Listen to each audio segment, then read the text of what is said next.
कर्मों का बीज। बनारस के एक छोटे से गांव में एक परिवार रहता था। इस परिवार के मुखिया का नाम था रामेश्वर, जो गांव में अपनी धाक जमाए हुए था।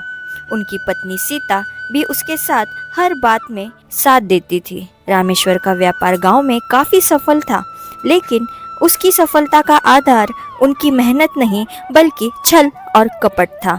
उन्होंने कई लोगों का हक छीनकर दूसरों का नुकसान करके अपनी संपत्ति बनाई थी।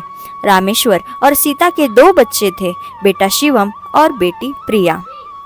दोनों बच्चे बेहद मासूम और संस्कारी थे, लेकिन उनके माता पिता की छाया में उनके जीवन पर बुरा असर पड़ रहा था। बच्चों को अपने माता पिता के कर्मों का सही अंदाजा नहीं था, लेकिन धीरे धीरे उनकी जिंदगी में कुछ ऐसी घटनाएं घटने लगी जिन्होंने उन्हें सोचने पर मजबूर कर दिया। शिवम बचपन से ही पढ़ाई में होशियार था और उनकी ख्वाहिश थी कि वह बड़ा डॉक्टर बने। उसने कड़ी मेहनत की और एक दिन उसे मेडिकल कॉलेज में दाखिला मिल गया। रामेश्वर ने पैसे के बल पर उसकी सीट पक्की कराई, लेकिन शिवम को इस बात का ज्ञान नहीं था कि वह अपनी मेहनत और लगन से डॉक्टर बनने की तैयारी में जुट गया। लेकिन एक दिन कॉलेज में कुछ ऐसा हुआ जिसने शिवम की जिंदगी बदल दी। एक मरीज की हालत गंभीर थी और उसे तुरंत ऑपरेशन की जरूरत थी। शिवम ने पूरी कोशिश की, लेकिन ऑपरेशन सफल नहीं हो पाया।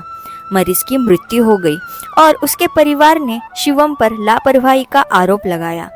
जांच के बाद पता चला कि ऑपरेशन थिएटर के उपकरण ठीक नहीं थे, लेकिन कॉलेज प्रशासन ने अपनी गलती मानने के बजाय शिवम को दोषी ठहरा दिया। शिवम की जिंदगी पर इसका गहरा असर पड़ा। वह अवसाद में चल गया और अपनी पढ़ाई छोड़ दी। उसके सपने टूट गए और उसे समझ नहीं आया कि उसकी मेहनत का ये नतीजा क्यों आया। प्रिया शिवम से कुछ ही साल छोटी थी। वह एक साधारण और संस्कारी लड़की थी, जिसने हमेशा अपने माता पिता का कहा माना। प्रिया की शादी एक अच्छे घर में तय हुई। उसके ससुराल वाले शुरू में उसे बहुत प्यार करते थे, लेकिन धीरे धीरे उनके व्यवहार में बदलाव आने लगा। प्रिया की सास हमेशा उसे ताने देती और उसके कामों में कमी निकालती। प्रिया ने कभी किसी से बुरा नहीं किया था, फिर भी उसे हर बात पर दोष दिया जाता था। एक दिन उसकी सास ने उसे घर से बाहर निकालने का आदेश दे दिया, क्योंकि घर में लगातार हो रहे झगड़ों का कारण उसे प्रिया ही माना गया। प्रिया अपने मायके लौट आई, लेकिन वहां भी उसे चैन नहीं मिला। उसके माता पिता का व्यवहार उसके साथ बदल चुका था। रामेश्वर और सीता ने प्रिया को उसकी शादी की असफलता के लिए दोषी ठहराया और उसे ताने देने लगे। शिवम और प्रिया की जिंदगी में आए इन उतार चढ़ावों का कारण रामेश्वर और सीता के कर्म थे, लेकिन उन्हें इस बात का एहसास नहीं था। उन्होंने अपने स्वार्थ और लालच में दूसरों का एक हक मारा और अपने बच्चों के जीवन को प्रभावित किया। एक दिन गांव में एक साधु आया और उसने रामेश्वर को उसकी गलतियों का आईना दिखाया। साधु ने रामेश्वर को बताया कि उसकी संपत्ति दूसरों के दुखों से बनी है और उसी के कारण उसके बच्चों की जिंदगी में मुश्किलें आ रही है।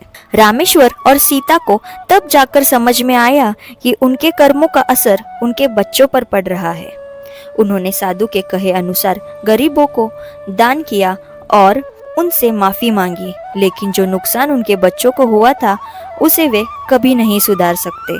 शिवम और प्रिया ने अपने माता पिता की सच्चाई जानने के बाद अपने जीवन को फिर से शुरू करने का फैसला किया।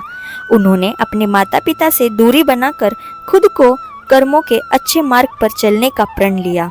शिवम ने फिर से पढ़ाई शुरू की और प्रिया ने एक स्कूल में शिक्षिका की नौकरी कर ली। रामेश्वर और सीता ने अपने बच्चों की तकलीफें देखकर समझ लिया कि जीवन में अच्छे कर्मों का कितना महत्व है। उन्होंने अपने बाकी जीवन को सेवा और परोपकार में लगा दिया, लेकिन उन्हें हमेशा इस बात का पछतावा रहा कि उनके गलत कर्मों का असर उनके बच्चों की जिंदगी पर पड़ा। तो इस कहानी से हमें यह शिक्षा मिलती है कि हमारे कर्म का असर केवल हम पर ही नहीं बल्कि हमारी आने वाली पीढ़ियों पर भी पड़ता है। इसलिए हमें हमेशा अच्छे कर्म करने चाहिए और दूसरों का भला सोचना चाहिए, ताकि हमारे बच्चों का जीवन सुखमय बने। धन्यवाद।